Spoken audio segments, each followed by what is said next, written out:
Bagaimana pihak korban merespons penetapan tersangka Muhammad Hasya Atala Saputra, korban di kasus tabrak lari yang justru menjadi tersangka?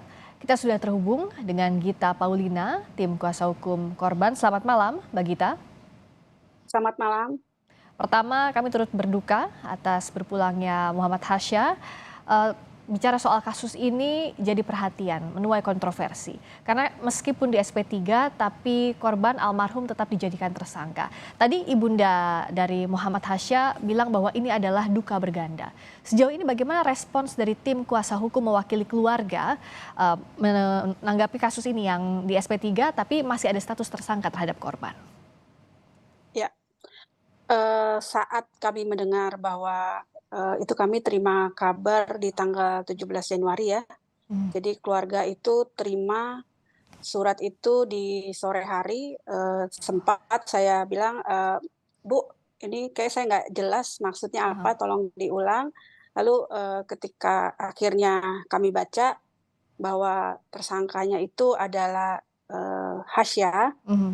yang kami tahu bersama selama ini memang tidak pernah ada status tersangka, tidak ada status, tahapan bahwa si Hasya ini atau kasus Hasya ini sudah masuk di mana, masuk tahapan untuk bisa menyatakan ada tindak pidana Oh, oke. atau sudah masuk pada tahapan, penyidikan. Nah, Mhm. tentunya buat keluarga saat itu, keluarga saya sempat telepon-teleponan dan ya histeris ya, Ya. keluarga histeris dan, komentar ibunya, "Mbak, ini saya bagaikan anak saya meninggal 2 kali, dukanya berlipat ganda." Mhm. Kalau ditanya bahwa, bagaimana kami sebagai kuasa hukum, tentunya kami kembali mendudukan hukum yang ada seperti apa sih Ya. seharusnya, Oke. ya kan, untuk penetapan tersangka ini dan, kami sangat prihatin ya, Baik. bagaimana proses dan bagaimana penanganan polisi Ya. terkait kasus Mhm. Hasya ini. Oke.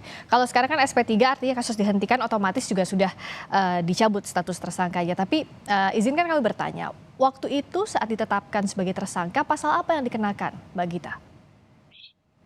Jadi gini, SP3 itu kan kami teringat tanggal 17, itu Ya. dinyatakan bahwa Hasya sebagai tersangka sudah meninggal, maka kasus dihentikan Mhm. di pasal 310 ayat 4, Undang-Undang Lalu Lintas.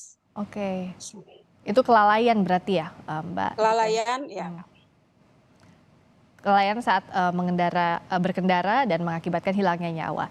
Nah, pada saat tahapan itu tadi kan Mbak Gita bicara bahwa tidak ada tahapannya sampai tiba-tiba penyidikan ditetapkan sebagai tersangka. Tapi ada upaya apa? Betul ada mediasi begitu Mungkin saya perlu, atau seperti apa? Mhm. saya perlu jelaskan juga Mhm. pasal, 310 ayat 4 yang dimaksud itu bunyinya adalah setiap orang yang mengemudikan kendaraan bermotor yang karena kelalaiannya mengakibatkan kecelakaan lalu lintas Mhm. yang mengakibatkan orang lain meninggal dunia. Oke. Orang lain, di sini ada kata-kata orang lain meninggal dunia. Nah, tadi kalau Mbak tanya, tadi, ada mediasi atau tidak gitu kan, Mhm. ya itu ya.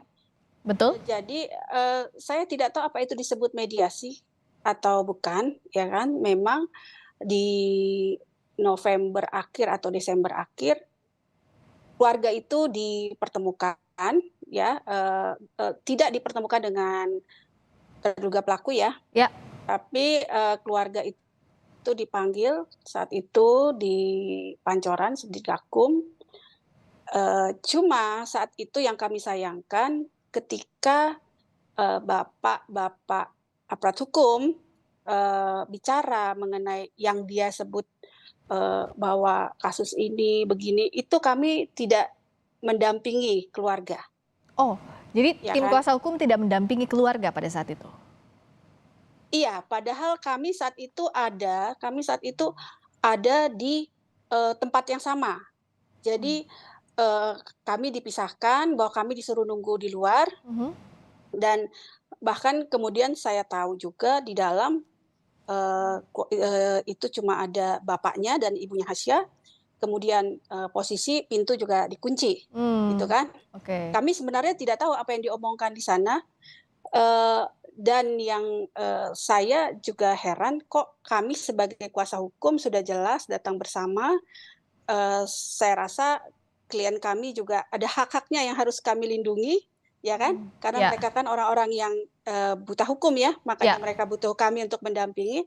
Nah, kemudian ada satu polisi yang, saya ingat mau masuk ke dalam atau keluar saya lupa dari situ, saya tanya, "Pak maaf, kami nih kuasa hukumnya, kok kami nggak boleh masuk ya?" Mhm. Nah, saat itu Pak polisi itu bilang gini, "Mbak, biarkan aja dulu, mereka ini lagi curhat, Oh, menumpahkan, perasaan mereka, menumpahkan jadi biarkan dulu, kasih waktu." Nah, tiba-tiba, ya oke kita kita berusaha lah ya untuk percaya mhm. kata-kata, Bapak itu, kita diam, duduk, nah tiba-tiba kemudian si ibu keluar dan ke arah saya, dia menangis bilang bahwa, "Mbak, katanya kasusnya Hasya, lemah, Mmm. tidak bisa diteruskan," dan, eee, gitulah pokoknya. Mmm, Jadi, mereka menangis ya, ibu iya. menangis dan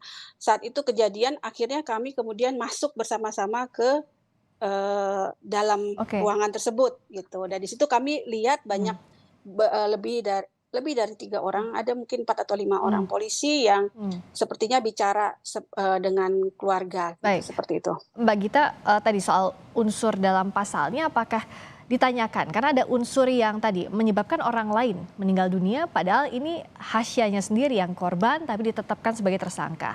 Nah, setelah ini apa langkah hukum berikutnya? Masih adakah meskipun kasusnya sudah SP3, ada langkah hukum lain yang akan ditempuh oleh tim kuasa hukum dan juga pihak keluarga? Iya, jadi kalau Mbak tadi tanya, apakah ditanyakan gitu ya, Ya. sebenarnya kalau, dalam kacamata kami sebagai kuasa hukum ini nggak masuk akal. Mmm, Pasal yang dikenakan tidak masuk akal. Tapi kalau kita flashback ke belakang, memang, prosedur yang dilakukan banyak kesalahan prosedur yang dilakukan oleh, eee, pihak penegak hukum dalam memproses kasus Hasya.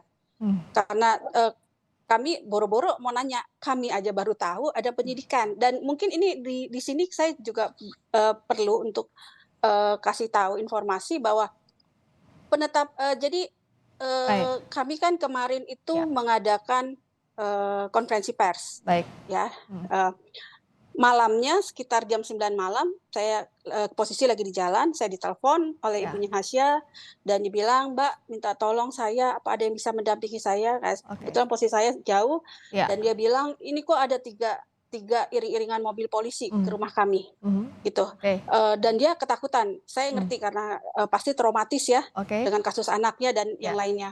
Nah, saya tanya, terima baik-baik, Bu. oke. Tanya, "Mau apa?" Mau apa ke situ, Ya, rumah Ibu. lalu? Lalu mereka memberikan surat ya, Ya, surat penetapan Hasya sebagai tersangka. oke, baik. Di situ tertanggal Ya, 6 baik. Januari, Jadi langkah seperti itu. fokusnya setelah ini apa, Mbak Gita, singkat saja?